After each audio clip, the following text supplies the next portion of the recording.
अस्सलाम वालेकुम, मैं हूं अतहर काज़मी और आप देख रहे हैं प्रोग्राम पावर कॉरिडोर्स। मुल्क का सियासी माहौल बेहतर करने के लिए सियासी डायलॉग शुरू करने की बातें हो रही हैं। मुख्तलिफ सियासी जमातें एक दूसरे से राब्ते कर रही हैं। यहाँ तक कहा जा रहा है कि सदर ममलिकत भी इसमें इम्पॉर्टेंट किरदार अदा करेंगे।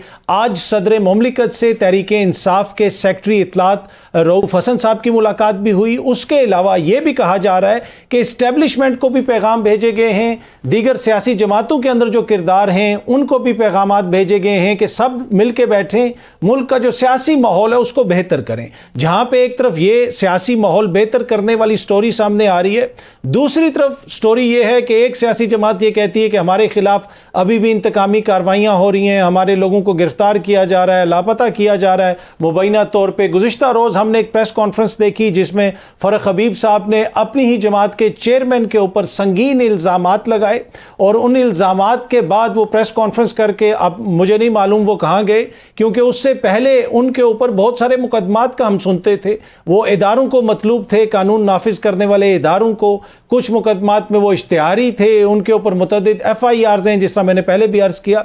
लेकिन अब तक ये खबर सामने नहीं आई कि वो जमात को छोड़ने के बाद, जहांगीर तरीन साहब की जमात को ज्वाइन करने के बाद क्या उनके खिलाफ कोई कानूनी कार्रवाई की गई है, उनको गिरफ्तार किया गया है। क्योंकि पहले तो वो रूपोश थे, अदालत में भी ये बताया गया कि फ़रख हबीब साहब तो रूपोश हैं, वो कहीं पे मिल नहीं रहे, लेकिन अब तो वो सामने आ गए थे। हालिया अरसे में हमने देखा कि जहाँ पे कुछ जो सहाफ़ी हमारे एंकर दोस्त, उनकी सहाफ़त काफ़ी अमर इसलिए मैं कह रहा हूँ कि हमेशा सहाफ़ी की कोशिश होती है कि उसको कोई स्कूप मिले, कोई ऐसी चीज़ मिले जो दूसरों के पास नहीं है। हमने देखा कि कुछ दोस्तों को ऐसे इंटरव्यू मिले। इसी तरह अब हम देख रहे हैं कि इस्तेकाम पाकिस्तान पार्टी जो, उसने भी एक नया रिकॉर्ड कायम किया है। एक ऐसा लापता लीडर जो कहीं भी नहीं मिल रहा था, घर वालों को नहीं मिल रहा था, उनकी अहलिया ओपन लेटर्स लिख रही थी, अदालतों से राब्ते कर रही थी, लेकिन वो लीडर जो है वो इस्तेकाम पाकिस्तान के साथ राब्ते में था और घूमता फिरता उनके दफ्तर पहुंच गया और जाके वहां पे उन्होंने वो प्रेस कॉन्फ्रेंस भी कर दी। अच्छा, अब इसके ऊपर तहरीक इंसाफ का क्या बयान है?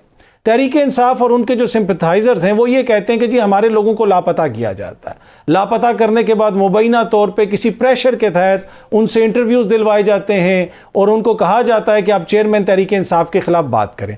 लेकिन अब जब फ़रख हबीब साहब ने इल्ज़ामात लगाए हैं तो उसके ऊपर तहरीक इंसाफ के अपने शहबाज गिल साहब जो उनकी जमात के लीडर हैं, इस वक्त अमेरिका में हैं, उन्होंने कहा है कि फ़रख हबीब ने छुरा घोंपा है और उन्होंने किसी प्रेशर के तहत ये इल्ज़ामात नहीं लगाए, बल्कि उन्होंने उनके हवाले से कुछ और तहफ़्फ़ुज़ात का इज़हार भी किया। अब अगर शहबाज गिल साहब के इस बयानिए को दुरुस्त मान लिया जाए कि फ़रख हबीब साहब ने छुरा घोंपा है और वो जान के उन्होंने ये किया है और वो ये करना चाहते थे, तो फिर तो ये जो बयानिया है कि हमारे लोगों को लापता करके ज़बरदस्ती बयानात लिए जाते हैं, वो उस बयानिए में तो फिर एक बहुत बड़ी, जिसे आप कह सकते हैं एक तरह से एक दराड़ा आ जाती है। फिर जो दीगर लोग हैं उनके हवाले से आप कैसे कह सकते हैं कि उन्होंने जो है किसी दबाव के तहत कोई इंटरव्यू दिया या किसी दबाव के तहत कोई प्रेस कॉन्फ्रेंस की। अगर फ़रख हबीब छुरा घोंप सकता है तो दीगर जो लोग हैं वो भी छुरा घोंप सकते हैं। अगर आप इनको गद्दार कह रहे हैं तो वो भी फिर गद्दार हो सकते हैं। तो ये तो फिर अपने ही जमात के अंदर से ही एक तरह से गवाही आ गई कि नहीं जनाब, किसी किस्म का कोई प्रेशर नहीं था, बल्कि उन्होंने ये करना था। हाँ, अगर फ़रख हबीब में इतनी बुराइयां थी तो शहबाज गिल साहब को वो बुराइयां पहले क्यों नहीं नजर आई? पहले भी तो वो इधर ही थे, फ़रख हबीब साहब भी इधर ही थे। पर एनीवे ये सारे मामला चल रहे हैं और फ़रख हबीब साहब, जिस तरह मैंने पहले भी आपको बताया कि वो प्रेस कॉन्फ्रेंस करके चले गए हैं और कोई पता नहीं अभी वो किधर हैं, इदारों को पता चला या नहीं पता चला, क्योंकि वो मतलूब थे, जिस तरह पहले भी मैंने अर्ज़ की। अब माहौल को बेहतर किस तरह करना है, सियासत को आगे किस तरह लेके जाना है, इस हवाले से कोशिशें हो रही हैं। जिस तरह शुरू में मैंने आपको बताया कि सदर ममलिकत का भी इसमें किरदार हो सकता है। क्या ये कामयाब होंगी कोशिशें? क्या सियासी जमातें बशमूल इस्टेब्लिशमेंट किसी फार्मूले के तहत मुल्क को आगे लेके चलेंगे और सारी सियासी जमातों का उसमें कोई किरदार होगा? इन तमाम मामलात पे गुफ्तगू करने के लिए हमें ज्वाइन कर रहे हैं इस्तेकाम पाकिस्तान पार्टी के रहनुमा कर्नल रिटायर्ड हाशिम डोगर साहब, उसके साथ साथ रहनुमा मुस्लिम लीग नवाज अली गोहर बलोच साहब और पाकिस्तान पीपल्स पार्टी से हसन मुर्तज़ा साहब भी हमें ज्वाइन करेंगे। आप तीनों शख्सियात का बहुत बहुत शुक्रिया। हाशिम डोगर साहब, मैं आपसे शुरू करना चाहूँगा। सर, ये क्या कोई कौन सी गीदड़ सिंगी आपके पास कि जो बंदा भी जमात छोड़ता है सीधा इस्तेकाम पाकिस्तान पार्टी में चला जाता है? जी बहुत शुक्रिया अतर भाई। इसमें बड़ी सिंपल सी बात है, वो मैं एक्सप्लेन कर देता हूँ कि हम इस जमात में तकरीबन 99% वो लोग हैं कि जो पिछले 10 साल से 15 साल से 20 साल से सारे एक ही प्लेटफॉर्म पे यानी कि तहरीक इंसाफ के साथ हम वाबस्ता थे। और अब जब ये सूरत हाल बनी कि जब आगे तहरीक इंसाफ के ये सारे मामला आपके सामने हैं 9 मई के बाद, तो ज़ाहिर है हम में से कुछ लोगों ने डिसीजन लिया कि वो पॉलिटिक्स नहीं करेंगे, वो तो बैठ के घर में, मगर हम वो लोग जो करना चाहते हैं, हम अपना रोल अदा करना चाहते हैं, तो हमारे पास फिर जो सबसे बेस्ट ऑप्शन थी वो इस्तेकाम पाकिस्तान थी।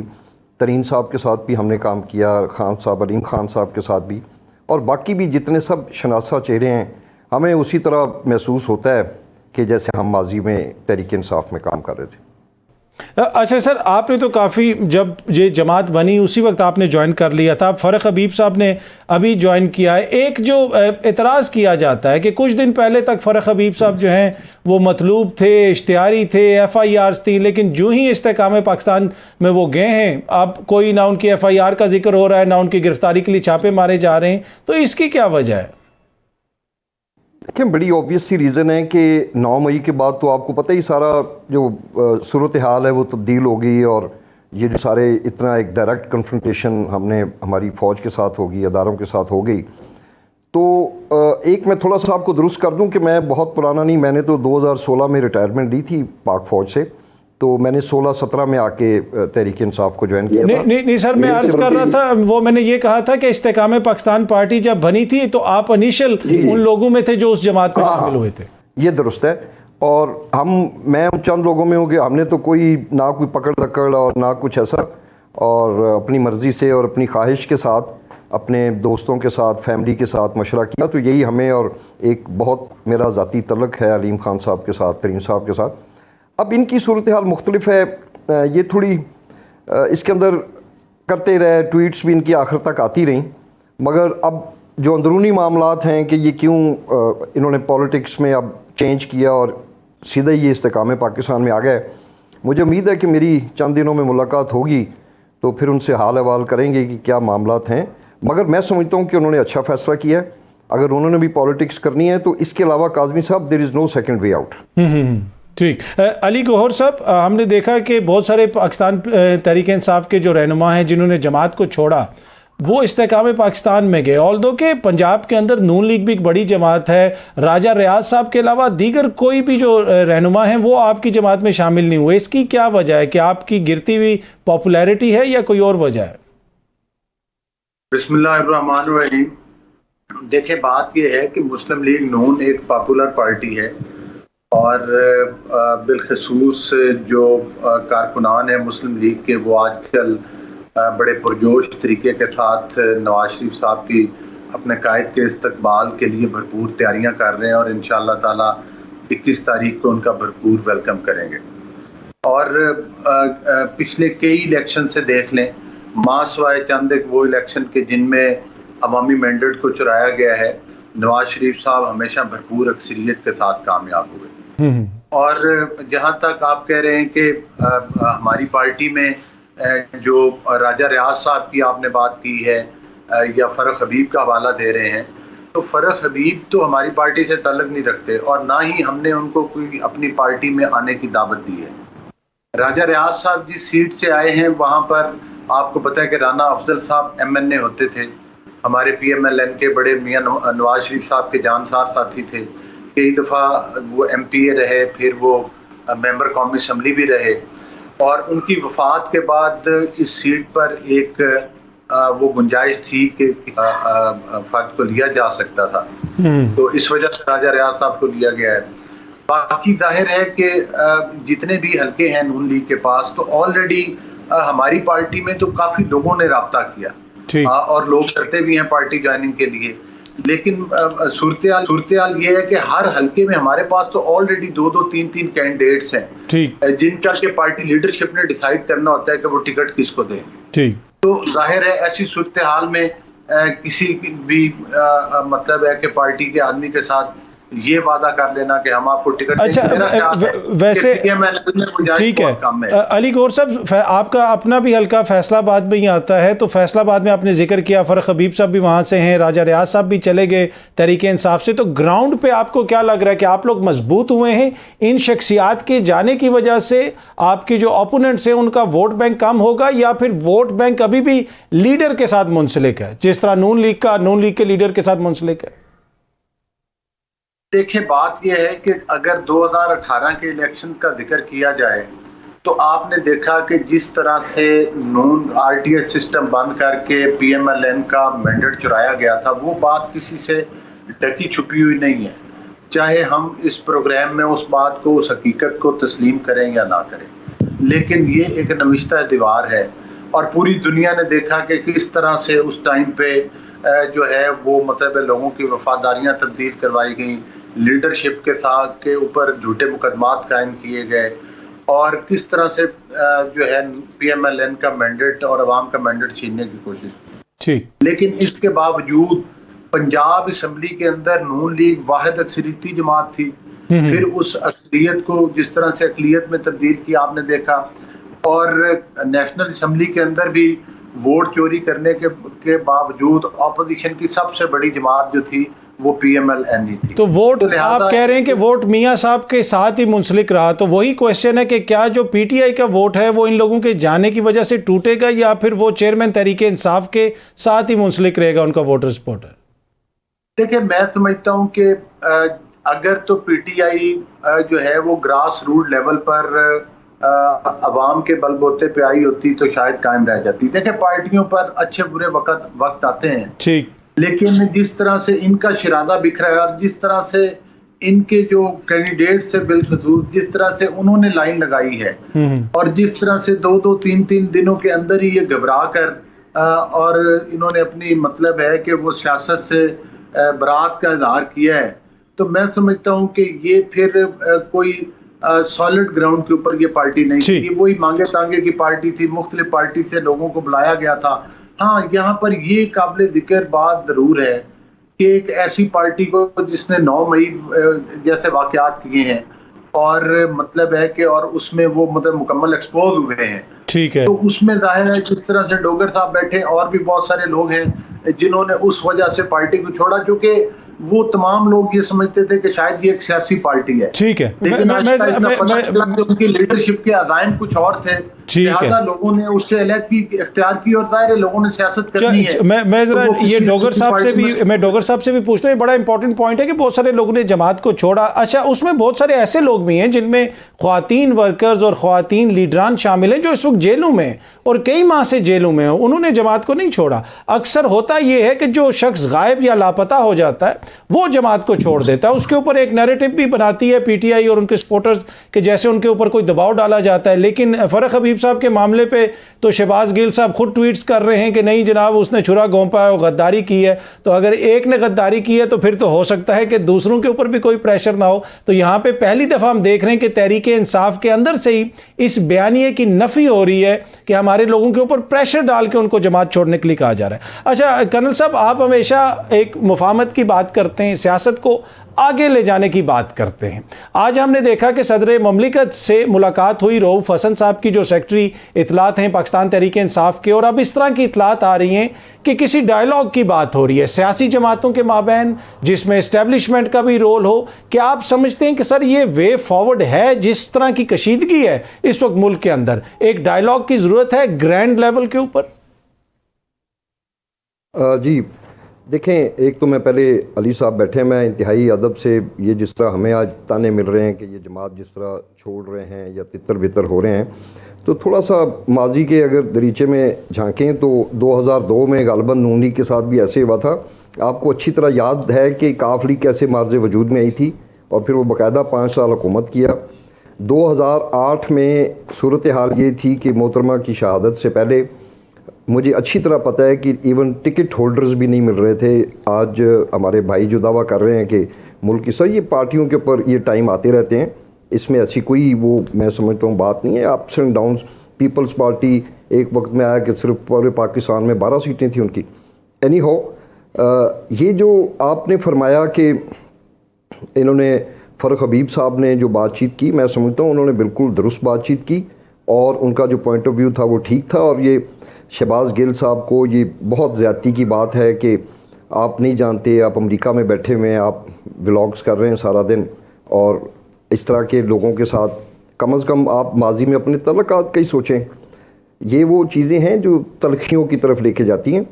जहाँ तक रही बात निगोशिएशंस की, तो जहाँ तक मेरी नाक़िस इन्फॉर्मेशन है, अगर कोई निगोशिएशंस हुई तो मैं समझता हूँ कि वो इमरान ख़ान के अलावा होंगी, और बाकी अगर जो लोग डायरेक्टली या इनडायरेक्टली मुलव्वस नहीं थे 9 मई के वाक़यात में, तो मैं समझता हूँ कि उनके ऊपर पाबंदी नहीं होनी चाहिए।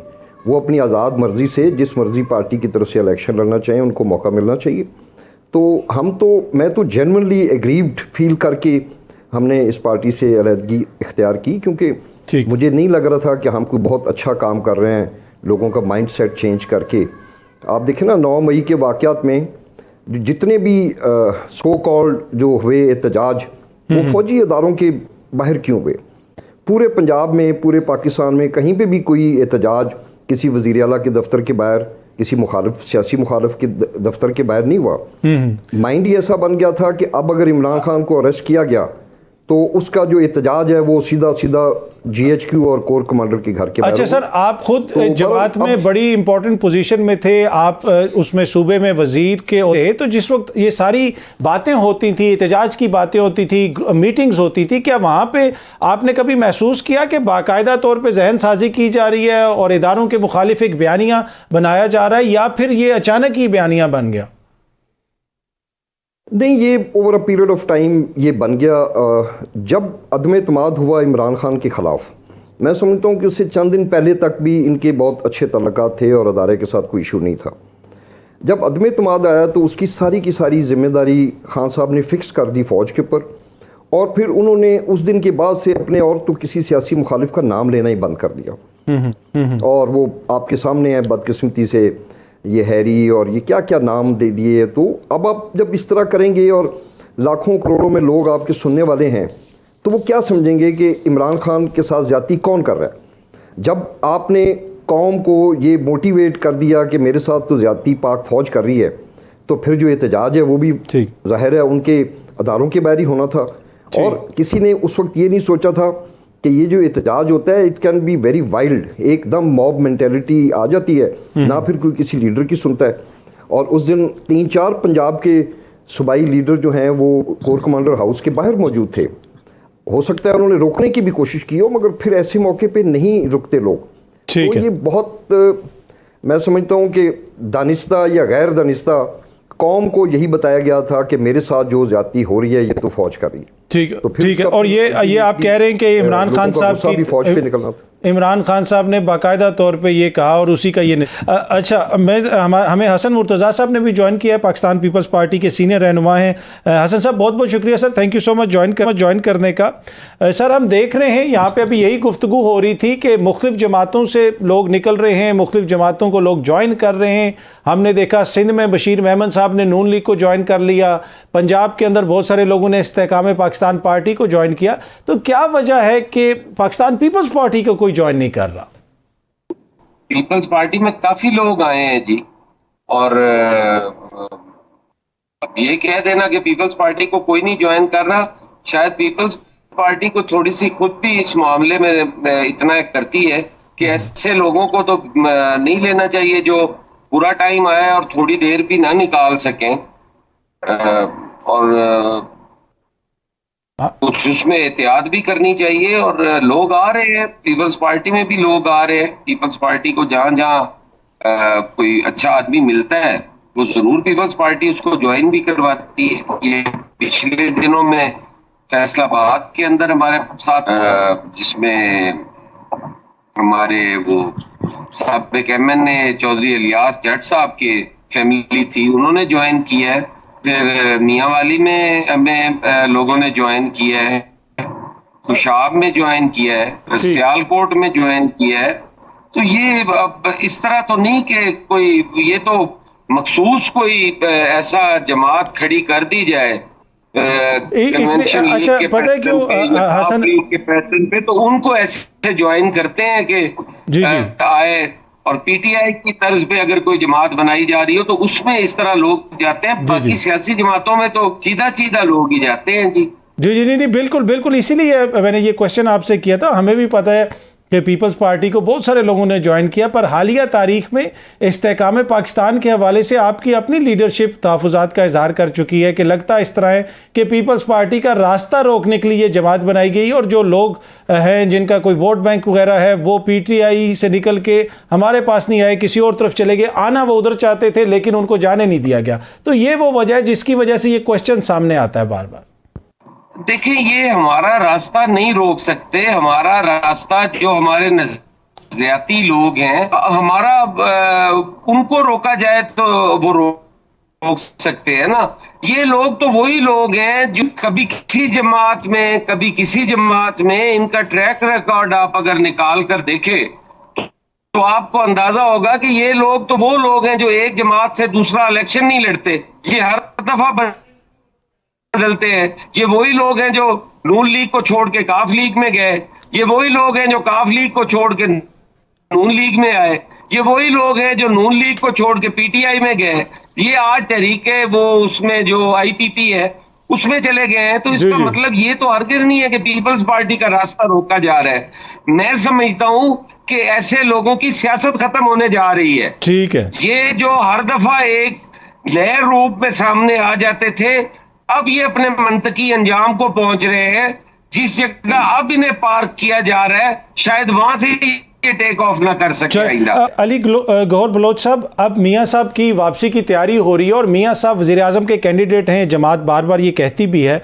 तो ऐसी सूरत में अगर वो वज़ीर आज़म के कैंडिडेट होंगे तो शहबाज शरीफ साहब क्या वापस पंजाब की तरफ जाएंगे या फिर वफाक में ही उनका कोई किरदार होगा? देखिए, पीएमएलएन के जितने भी कारकुनान हैं और पूरी पीएमएलएन बाशमूल शहबाज शरीफ साहब, वो दिल की अथाह गहराइयों से चाहते हैं कि नवाज शरीफ साहब जो हैं वो दोबारा मुंतखब होकर वज़ीर आज़म मुंतखब हों। और जाहिर है कि नवाज शरीफ साहब की क़यादत में पाकिस्तान ने बहुत सारे ऐसे कारनामे अंजाम दिए हैं, ऐसे काम हुए हैं उनकी हुकूमतों में जो कि आज भी लोगों के दिलों पर गहरा असर करते हैं। ख़ास तौर पर जो उनका आखिरी टेन्योर था जो 13 से लेकर 18 वाला था, उसमें बहुत बड़े बड़े काम हुए, बहुत बड़े बड़े चैलेंजेस थे, जिसमें लोड शेडिंग का खात्मा था, जिसमें दहशतगर्दी का खात्मा था, जिसमें सीपैक जैसे प्रोजेक्ट थे। और फिर जब मुल्की सलामती के ऊपर हरफ आया तो आपको पता है कि इंडिया के मुकाबले में एटमी धमाके भी नवाज शरीफ साहब उस वक्त प्राइम मिनिस्टर थे। तो मैं समझता हूँ कि और ख़ास तौर पर महंगाई की शरह उनके अदवार में कम रही, पाकिस्तान मुआशी तरक्की की तरफ बढ़ा, पाकिस्तान के हालात बेहतरी की तरफ गए। तो मेरा ख्याल है इसमें तो कोई दूसरी राय नहीं है कि नून लीग चाहेगी। हाँ, अलबत्ता आपने शहबाज शरीफ साहब का पूछा है तो शहबाज शरीफ साहब को हमेशा जब भी नवाज शरीफ साहब ने जो भी टास्क दिए तो उन्होंने उसको तस्लीम किया है। लेकिन ये अभी बातें कबल वक्त हैं, जाहिर है पहले इलेक्शंस होंगे, उसके बाद जब हुकूमतें बनेंगी और पीएमएलएन को इंशाल्लाह अक्सरियत मिलती है तो फिर पार्टी डिसाइड करेगी कि चीफ मिनिस्टर के लिए कौन मौजूद उम्मीदवार है। लेकिन मियां नवाज शरीफ साहब की दाद के ऊपर जो है वो मैं समझता हूँ कि उसमें पार्टी में कोई दूसरी राय नहीं है, सभी लोगों की राय ये है। ठीक है, और अगर आप ब्रीफली बता सकें, जो ब्रेक से पहले हम बात कर रहे थे कि ये जो ग्रैंड डायलॉग की बात हो रही है, क्या नून लीग इस चीज की हामी होगी कि इतनी बड़ी सतह के ऊपर मुज़ाकरात हों और बातचीत हो? देखिए, बात ये है कि नून लीग ने तो हमेशा जो है पाकिस्तान में अमन की सियासत की बात की है, पाकिस्तान में इस्तेहकाम की सियासत की बात की है, पाकिस्तान में मुआशी तरक्की के लिए बात की है। आपको याद होगा कि जब चेयरमैन पीटीआई की हुकूमत थी तो उस वक्त शहबाज शरीफ साहब ने बल्कि तो मईशत पर बात की थी। ठीक। और ना सिर्फ बात की थी बल्कि उन्होंने मतलब है कि इस बात के ऊपर आपने देखा कि कोई रिस्पांस नहीं आया था और उनकी इस बात को जो है हवा में उड़ा दिया गया। फिर हम सियासी पार्टियों के साथ बातचीत के तो हमेशा दरवाजे खुले रखने के कायल हैं। लेकिन पार्टियों को भी साबित करना होगा कि वो सियासी पार्टियां, अगर कोई पार्टी 9 मई जैसे वाकयात में मुलव्वस है या कोई ठीक लीडरशिप है। और पाकिस्तान में जलाओ गिराव करती है, तो मैं नहीं समझता कि हम उसको सियासी पार्टी के पराये में ऐसी लीडरशिप को कंसिडर करना ठीक है। अच्छा हाशिम डोगर साहब, अब हम देख रहे हैं कि कुछ लीडरान ने आपकी जमात को ज्वाइन किया। क्या आने वाले दिनों में कोई मजीद शख्सियात पाकिस्तान तहरीक इंसाफ को छोड़ के आपकी जमात में शामिल हो सकती हैं, या फिर दीगर जमातों से कुछ लोग छोड़ के आपके साथ शामिल हो सकते हैं? जी बिल्कुल।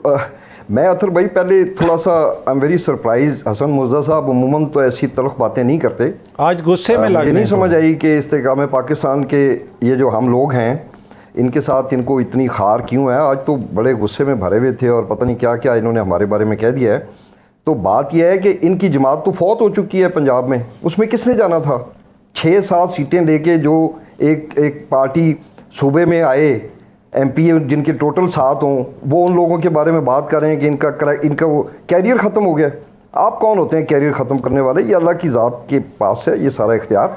हम इंशाल्लाह देखेंगे और हम समझते हैं कि पंजाब में नून लीग का मुकाबला जो है वो इस्तेकाम पाकिस्तान नहीं करना है। तो इसलिए ये चीज़ें जो है मैं ज़रा क्लैरिफाई करना चाह रहा था। ठीक। दूसरा, और लोग आपकी जमात में आ रहे हैं? मैं अर्ज करता चलूँ कि इंशाल्लाह हमें अगले 2-3 दिन में, 4 दिन में कम से कम 2-3 हमारे जो एक्स मिनिस्टर्स हैं वो भी आ रहे हैं। और इसके बाद आपको जैसे जैसे अच्छा सर, हाशिम साहब सर, ये जो आपने कहा कि एक्स मिनिस्टर जो हैं वो आपके साथ, ये जो PTI की हुकूमत के एक्स मिनिस्टर थे, सूबाई लेवल के या वफाक के लेवल? जी जाहिर है जी, वफाक के भी हैं और सूबे के भी हैं। ठीक। देखिए मैंने आपसे जब भी हसन साहब ने ज्वाइन नहीं किया था तो इनको एक बात नहीं समझ आती कि हम सारे एक जमात का हिस्सा थे। अब जब हमारे पास ऑप्शन आई है तो हम दोबारा हम चाहते हैं कि हम सारे, क्योंकि हम लाइक माइंडेड लोग हैं, तो जो भी अब आप देखेंगे छोड़ के आएगा तो वो इस्तेकाम पाकिस्तान में आएगा इंशाल्लाह। ठीक है। अच्छा हसन मुर्तज़ा साहब, आपके ज्वाइन करने से पहले हम यहाँ पे बात कर रहे थे, ग्रैंड डायलॉग की बात हो रही है और उस हवाले से आज खबर आ रही थी कि सदर मुमलिकत की भी पाकिस्तान तहरीक इंसाफ की कुछ शख्सियात से मुलाकात हुई, बैक चैनल राब्ते भी हो रहे हैं। तो आप क्या समझते हैं कि इस वक्त ये वक्त की ज़रूरत है कि सियासी जमातें कोई मुज़ाकरात करें, उसमें इस्टेब्लिशमेंट से भी बात करें और एक जो लेवल प्लेइंग फील्ड है या फिर जो प्लेइंग फील्ड है उसके कुछ असूल तय कर लिए जाएं?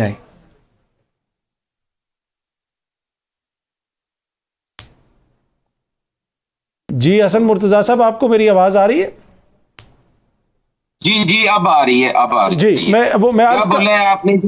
मैं अर्ज कर रहा था कि आप के ज्वाइन करने से पहले हम ये बात कर रहे थे कि एक बड़े पैमाने के ऊपर या ग्रैंड डायलॉग की एक बात हो रही है। सदर मुमलिकत से भी आज कुछ शख्सियात की मुलाकात हुई, मोहम्मद अली दुरानी साहब भी हमें एक्टिव नज़र आते हैं। तो क्या आप समझते हैं, पाकिस्तान पीपल्स पार्टी ये समझती है कि सियासी जमातों के माबैन एक बड़े लेवल के ऊपर मुज़ाकरात की एक ज़रूरत है, जिसमें यह तय कर दिया जाए कि लेवल प्लेइंग फील्ड हो या प्लेइंग फील्ड हो वो किस तरह अचीव की जाए, और प्लेइंग फील्ड में सब के लिए असूल बराबर हों और कुछ असूलों के ऊपर एक तरह से, जिसे आप कहते हैं ना, कि बिल्कुल सब लोगों का एक ही मौक़िफ़ हो? गुजारिश ये है जी कि हाशिम डोगर साहब बड़े काबिल एहतराम है जी, हम इकट्ठे रहे हैं। उन्हें मेरे लहजे से शायद महसूस हुआ हो, मुझे मेरी आवाज कट रही थी और उसके लिए कुछ थोड़ा सा ऊंचा बोल रहा था, शायद उन्होंने उस लहजे से किया हो। नहीं, कोई हार्ड फीलिंग नहीं है भाई, आप तो भाई हसन भाई बहुत अच्छे भाई है, ऐसी कोई बात नहीं। और बड़ा अच्छा टाइम हमारा गुजरा है, मेरे उनकी दिल आजारी का एक, मैं सियासी कारकुन हूं, मैं इस चीज का हमेशा खिलाफ रहा हूं कि ये सियासी वफादारियां बदलना, ये पार्टियां बनाई जाना, ये पार्टियां जो बनाई जाती हैं ना, ये ज्यादती है सियासी कारकुनों के साथ। ये नहीं होना चाहिए। जहां तक उनकी जात का ताल्लुक है, मेरे लिए वो बड़े काबिल एहतराम है जी। अच्छा। ये आप देखें, कन्वेंशन लीग यहाँ पे बनी, उसका क्या असर हुआ, काफ लीग बनी, उसका क्या असर हुआ, ये सारी चीजें जो है, हाँ हमारी 7 सीटें थी, हमें के 7 सीटें थी और हम नजरियाती लोग थे, अपने पार्टी के साथ एक तवील अरसे से वाबस्तगी है हमारी, इसमें कोई शक नहीं है। हाँ, जहां तक आपके सवाल का ताल्लुक है, तो ग्रैंड डायलॉग का तो कभी भी पीपल्स पार्टी ने इनकार नहीं किया।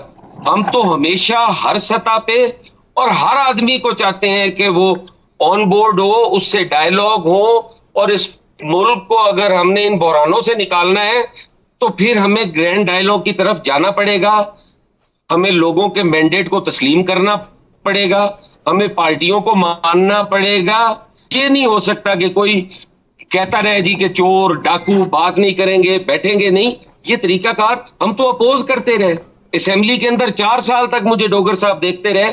हम तो बार बार ये कहते रहे कि आओ बैठो, चार्टर ऑफ इकोनॉमी करो, आओ बैठो। सियासत जो है वो ना का नाम नहीं है, ये क्या जो एक हठ धर्मी या अकड़ जिसको कहते हैं ठीक या तो लचक हो। हम पीपल्स पार्टी तो चाहती है जी कि वो ग्रैंड डायलॉग की तरफ जाए और बातचीत के जरिए मसले और मसाइल हल करे।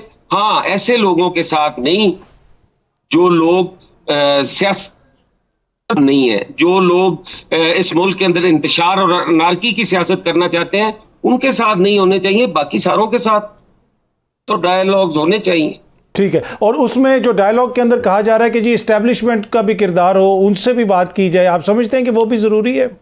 हमारे लिए ये जितने ये मुतनाज़ा होंगे उतने ये कमजोर। हमें वो अपना काम करते रहे, सियासतदान अपना काम करते रहे, इदारे मजबूत करें, शख्सियात के पीछे हम न भागे, तभी हम आगे बढ़ सकते हैं जी। ठीक है। अच्छा अली गौहर बलोच साहब, हालिया दिनों में हमने देखा कि जी डॉलर की कीमत भी नीचे चली गई है। आज स्टॉक एक्सचेंज से भी बड़ी अच्छी खबरें आ रही थी। तो ये जो इकॉनमी में हमें बेहतरी नज़र आ रही है, ये तो निगरान हुकूमत ने आके कुछ इकदाम किए 16 माह के दौरान। तो आप लोग तो इकॉनमी को उस नहज पे ले गए कि वो उसकी तफसीलात में मुझे जाने की ज़रूरत नहीं है। तो ये फिर क्रेडिट जो है ये तो फिर उन्हीं को जाता है जिन्होंने ये सारे स्टेप्स लिए, आर्मी चीफ हो जाएं या निगरान हुकूमत हो जाए। देखिए, आपका नुक्ता नज़र अपनी जगह पर इंतहाई मतलब है कि वो अहम है, लेकिन एक सियासी कारकुन की हैसियत से मैं ये समझता हूँ कि 13 से लेकर 18 तक तो बड़ा मुस्तहकम पाकिस्तान था और मुस्तहकम हुआ माशी लिहाज से भी, सियासी लिहाज से भी। और वो लोग जो जाती दफ़ा ये कह कर गए कि हम तो माइंस बिछा के जा रहे हैं, और जाती दफ़ा IMF पर भयानक शराइत पर जिसने कर्जे लिए और खुद ही जाती दफ़ा उन वायदों को तोड़ के गए, तो जाहिर है 16 माह की इत्तेहादी हुकूमत की ये भी अचीवमेंट थी कि उन्होंने आने वाली निगरान हुकूमत को वो IMF के साथ जो मुआहदा था उसका रिव्यू जो था वो कामयाब किया, पाकिस्तान को डिफ़ॉल्ट होने से बचाया। बाकी पाकिस्तान में बड़े बड़े चैलेंजेस हैं। हम तो ये कहते हैं कि 2018 वाला पाकिस्तान जो है वो वापस आना चाहिए, जब महंगाई 4% पर थी, जब चीनी आटा हर चीज़ सस्ती मिलती थी, डॉलर की कीमतें कंट्रोल थी। हाँ, करने को बहुत सारे काम होते हैं। मौजूदा जाहिर है कि हमारी जो लॉ इन्फोर्समेंट पावर्स हैं उनका अगर वो फोकस करें तो फिर बॉर्डर्स की सूरत भी बेहतर हो जाती है, और जो अपना स्मगलिंग वगैरह और ये इश्यूज हैं वो भी बेहतर हो जाते हैं। अगर निगरान हुकूमत ने कोई अच्छा काम किया है तो अच्छी बात है, हम उसको सराहते हैं। लेकिन हम समझते हैं कि इंशाअल्लाह ताला पाकिस्तान मुआशी तौर पर इलेक्शन के बाद अगर अल्लाह ताला ने मौका दिया और इंशाअल्लाह हमारी हुकूमत बनेगी तो हम 13 से 18 तक फिर वही इस्तेहकाम और फिर वही मुआशी तरक्की लेकर आएंगे पाकिस्तान को, जिसका कि पाकिस्तान को बहुत अच्छा। ठीक। हाशिम डोगर साहब, अब हमने ये देखा कि कुछ दिनों के दौरान कुछ ऐसी खबरें आई जिससे आवाम को लगता है कि थोड़ी बहुत रिलीफ मिली। पेट्रोल सस्ता हुआ, उसके अलावा डॉलर नीचे जा रहा है। यहाँ से तासुर ये मिलता है कि जो सियासी हुकूमतें जब होती हैं उनको उतनी सपोर्ट फराम नहीं की जाती। अब निगरान हुकूमत है तो उनको आउट ऑफ द वे जाके उनकी मदद की जा रही है, इस वजह से ये सारे काम हो रहे हैं। क्या ये तासुर दुरुस्त है, या फिर दूसरी तरफ जो तासुर ये है कि जनाब सियासतदान जो है वो अपनी सियासत में ही फंसे रहते हैं, मुल्क और इकॉनमी का उनको कोई ख्याल नहीं होता, जिसकी वजह से उन हालात का हमें फिर सामना होता है जो हमने देखा गुज़िश्ता 16 माह के दौरान? ये बदकिस्मती से जो आपने दूसरी सूरत हाल बताई है ये ज़्यादा वैलिड नज़र आती है। आप देखें ना, अली बलोच साहब फरमा रहे हैं कि जी 16 माह में हमने तो डिफ़ॉल्ट होने से बचाया, जबकि ख़ुद जो मुअज़्ज़ज़ इनके प्राइम मिनिस्टर शहबाज शरीफ साहब थे, उन्होंने ख़ुद बारहा TV पे और TV से हट के ये फरमाया कि जनाब इस वक्त मुल्क में जो कुछ भी हो रहा है वो तो जनरल आसिम कर रहे हैं। ख़ुद उन्होंने कहा कि फ़लाने मुल्क से हमें एड लेके दी, IMF में हमारी मदद की, और क्या कुछ उन्होंने कहा। तो अभी ये आर नहीं महसूस करनी चाहिए कहते हुए कि इन 2 माह में जो आर्मी चीफ की और उनकी टीम ने जो अचीव किया है, दिस इज़ हाईली अप्रिशिएबल और इसको लोग अप्रिशिएट ऑलरेडी कर रहे हैं आवाम के अंदर भी। और मैं समझता हूँ कि अगर ये थोड़ी सी और एफर्ट करें, डॉलर को थोड़ा और नीचे लाएं और बाकी चीज़ों को भी महंगाई के अंदर कोई फ़र्क डालेंगे, तो आवाम 1 मिनट से पहले हर चीज़ भूल के इधर देखेगी। बाकी माज़रत के साथ अली बलोच साहब को मैं बता दूं कि वो तो बड़े पुरुमीद हैं कि मियां नवाज शरीफ साहब आएंगे तो इनको बिल्कुल एक ऐसे ओपन ग्राउंड मिलेगा। जो 16 माह में इनकी हुकूमत ने किया है अवाम के साथ, माज़रत के साथ मैं समझता हूँ अवाम इतनी जल्दी भूलेगी नहीं। मियां नवाज शरीफ साहब को आके तो सबसे पहले अपने रूठे हुए कारकुनों को मनाना चाहिए, क्योंकि मैं समझता हूँ इनकी बहुत बड़ी तादाद में लोग इनसे नाराज़ हैं। तो लेट्स सी अब आके वो क्या करिश्मा साजी करते हैं। ये आपने बड़े इंपॉर्टेंट पॉइंट की जानिब इशारा किया कि ऑब्वियसली सियासत भी इसमें होती है। जब पाकिस्तान तहरीक इंसाफ की अपनी हुकूमत थी उस वक्त भी इस्टेब्लिशमेंट की उनको मुकम्मल सपोर्ट हासिल थी। उनके वुज़रा हमें बताते थे कि बहुत सारे कामों के अंदर जनाब अगर आर्मी चीफ हमारी मदद ना करते तो वो काम नहीं हो सकते थे। लेकिन होता यह है कि जब हुकूमत चली जाती है तो उसके बाद फिर इस्टेब्लिशमेंट पर इल्ज़ामात भी लगते हैं। जहाँ तक नून लीग का ताल्लुक है, देखें जी उस दौर में नून लीग के साथ भी बड़ी ज़्यादतियाँ हुई। मियाँ जावेद लतीफ़ साहब पे जिस तरह का मुकदमा हुआ, राना सनाउल्लाह साहब के साथ हुआ, लेकिन नून लीग के लोग खड़े रहे मियाँ साहब के साथ। अब चीज़ों को आगे लेके चलना है। हसन मुर्तज़ा साहब, क्या आप समझते हैं कि ये जो इकोनॉमी का एक ऐसा इशू है जिसके ऊपर चार्टर ऑफ इकोनॉमी की बात भी होती है, ये एक वो नुक्ता हो सकता है जिसके ऊपर सब मुत्फिक हो जाएं? मतलब कि बहुत सारी ऐसी चीज़ें हैं जिनका आपने भी जिक्र किया कि उनकी वजह से इख्तलाफात होंगे, लेकिन कम अज़ कम इकोनॉमी वाले मसले के ऊपर जो है सब मुत्फिक हो जाएं। देखिए बिल्कुल जी, और मुझे तो लगता है कि आने वाले वक्त में चार्टर ऑफ इकोनॉमी जो है वो यकीनन हमें करना पड़ेगा और उस तरफ जाना पड़ेगा। और जो भी इस वक्त हालात हैं मुल्क के, ये किसी चार्टर के बगैर ये हल भी नहीं हो सकते। ये किसी एक पार्टी के बस की बात नहीं है कि वो उसको ठीक कर लेगी। अली गौर साहब भाई हैं और सही कह रहे हैं, अपनी क़यादत से हर आदमी को तवक्को होती है। हम भी कहते हैं कि 2008 से 13 में हमें बिल्कुल कैद ज़दा पाकिस्तान मिला था और हमने आकर चीनी का बहरान भी ख़त्म किया, आटे का बहरान भी ख़त्म किया। एक हम बिजली नहीं कर सके थे, उसमें भी अदालतों की जो रुकावटें हायल थीं और काफ़ी इश्यूज थे। तो ये इसके लिए हमें बिल्कुल एक पेज पे होने की ज़रूरत है। आने वाले वक्त में जो है इसके अलावा सर्वाइव नहीं कर सकते जी। ठीक। अच्छा अली गौर बलोच साहब, ऑब्वियसली आपकी जमात के हवाले से ये तासुर है कि वो अगली हुक्मरान जमात है। आप पता नहीं ये तासुर आप लोगों ने किसी वो सियासी हिकमत अमली के तहत कायम कर दिया है या लोगों के पास कोई ऐसी खबरें हैं। अब ये खबरें तो आ रही हैं इकॉनमी के हवाले से, लेकिन जो बुनियादी चीज़ें हैं वो किस तरह आप उसमें किस तरह बेहतरी लेके आएंगे? 2013 से 18 की कारकर्दगी तो अब देखें बहुत पीछे रह गई, वो तो बहुत पीछे रह गई। अब आगे चीज़ों को आप किस तरह इकॉनमी को बेहतर करेंगे? मौका तो मिला, तमाम आपकी इकनॉमिक टीम भी वही थी जो मियाँ साहब की अपनी टीम है, लेकिन उसके बावजूद 16 माह के दौरान हमें नज़र नहीं आया कि आवाम को कहीं पर कोई राहत मिली हो। देखिए, आपने बात ठीक की है कि 16 माह के अंदर वो आपको नताइज नज़र नहीं आए कि जो कि आप कहें कि बहुत ज़्यादा बेहतरी की तरफ गए हो। लेकिन हकीकत ये है कि जाहिर है कि जब इस मुल्क की मईशत का बुरकस निकाल दिया गया, तारीख के सबसे बड़े कर्जे लिए गए, उन कर्ज़ों को हड़प किया गया और करप्शन के नए नए रिकॉर्ड कायम हुए उस टाइम में। और उसके अलावा आपने देखा कि जाती दफ़ा ये भी उस माहिदे को भी सोबताज किया गया, उसकी शराइत भी बड़ी सख्त रखी गई। तो 16 माह की हुकूमत ने तो वो शराइत भी पूरी करनी थी और जाहिर है कि मतलब है उसको दोबारा जो था वो रिव्यू में भी जाना पड़ा। तो मैं समझता हूँ कि 16 माह की या 14 माह की मुद्दत वो काफ़ी कलील मुद्दत थी, और वो भी एक इत्तेहादी हुकूमत के लिए, जबकि नीचे साथ बाकी निगरान हुकूमतें भी थी और साथ आधे से ज़्यादा टाइम तो जिसका डोगर साहब को भी पता है और मेरे भाई मुर्दा को भी पता है कि वो तो सियासी इंतशार और जलसों जुलूसों में भी मतलब जिस तरह से हुकूमत को दरपेश थे वो मसाइल भी थे। लेकिन जाहिर है कि जब अगली हुकूमत आएगी, जब 13 से 18 में भी बेहतरी आई थी तो पहले 1.5-2 साल में नहीं आ गई थी। 1.5-2 साल की मेहनत के बाद नताइज आना शुरू हुए थे, बाद में उसके असरात आना शुरू हुए थे। ठीक। तो एक तो जाहिर है कि हम ये तवक्को करते हैं कि हमें अगर अल्लाह के फजलो करम से हमारी हुकूमत बनती है तो वो काफ़ी मेजॉरिटी के साथ बनेगी, हमारे ऊपर वो मसाइल नहीं होंगे, सूबे और कौमी में एक ही साथ हुकूमतें बनेगी, तो मुल्क में पॉलिटिकल स्टेबिलिटी होगी, तो उसमें हुकूमतें ज़्यादा और टाइम भी होगा। ठीक है, तो मैं समझता हूँ कि माशी तौर पर बेहतरी की तरफ ज़्यादा जाया जा ठीक है, ठीक है। मैं ज़रा ब्रीफली आशिफ डोगर साहब से भी इसका जवाब लेना चाहूँगा। सर, इकॉनमी ऑब्वियसली चैलेंज है, सारी सियासी जमातों के लिए चैलेंज होगा, लेकिन आपकी जो जमात है, आपको क्या लगता है कि पंजाब में आपके लिए बड़ा चैलेंज क्या है? नून लीग, पीपल्स पार्टी या अभी भी पीटीआई आपके लिए चैलेंज है?